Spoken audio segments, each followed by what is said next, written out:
Kunzwa zvari kunzwa nawe mudumbimo. Tikati toita sei? Patati ngatidzokere kuna kule. Patasvika kuna kule patataura nyaya yedu. Tikasvika manitiramba vanhu tikati asekuru zvimwe zvacho zvinenge singatotibvumi. Tikantaura iti zvisinei vazukuru handingakuitirei utsinye. Mumwe nemumwe ngaasienda anotsvaga michero yaanoda. Favorite fruit yako. Ya. Bururu wangu akaenda takati unotsvaga 10. Bururu wangu akaenda vanotsvaga mazanje ekumucha emusango ayai. Vaya nemazanje 10. Saka kuti upore mwana wamai. Mazanje aitondonyerwa. Rambo ndipodhora kuno. Sanga kurova. Achipinda mukati. Tamari apa bururu wangu airwadziwa nemazanje. Ndoba takazvaiti ukangoseka unobva wafa. Baba ini ndakabva ndatoya zvangu nemadhirofiyo angu 10 baba. Bururu wangu apa airwadziwa nemazanje. Paakandona njiwa nemadhirofiyo, remember zvakaita dhirofiyo.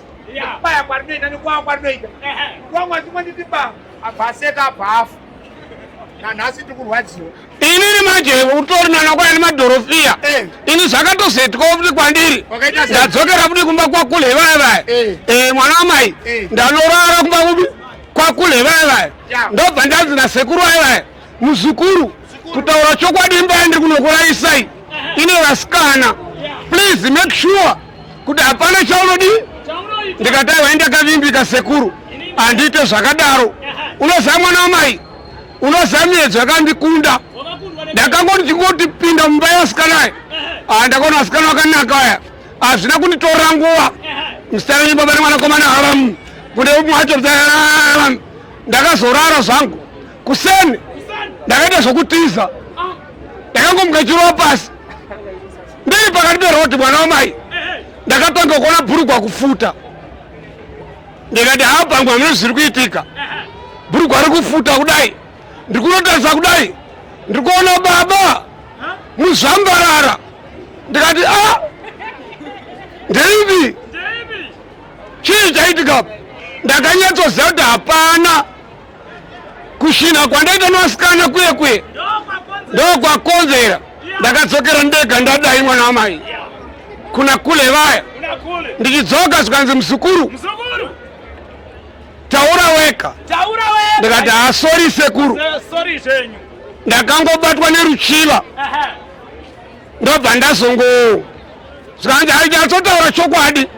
Ndikati ndakabatwa neruchiva ini nevazukuru wenyu.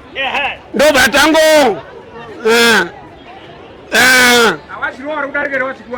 unoziva mwana wamai. Zvikanzi aiwa muzukuru ndapanzwa zvinhu izvo zvinowanikwa kuri kumunhu wese.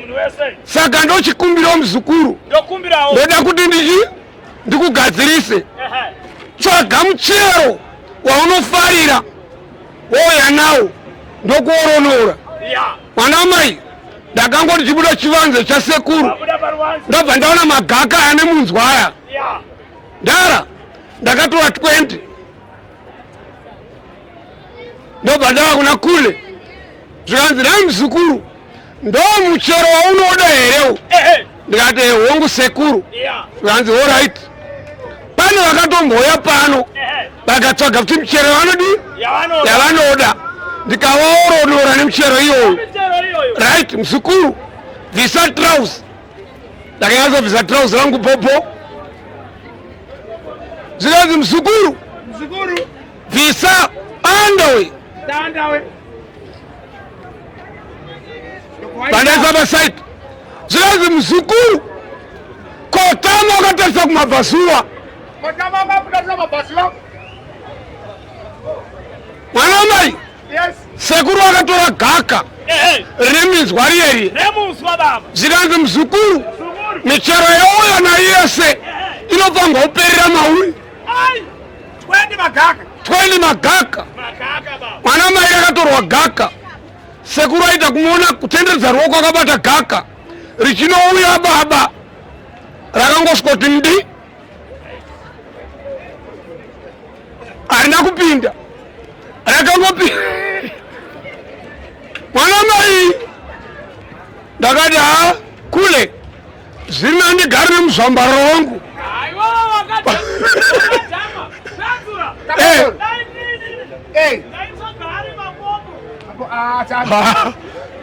Hakuna zakadaro.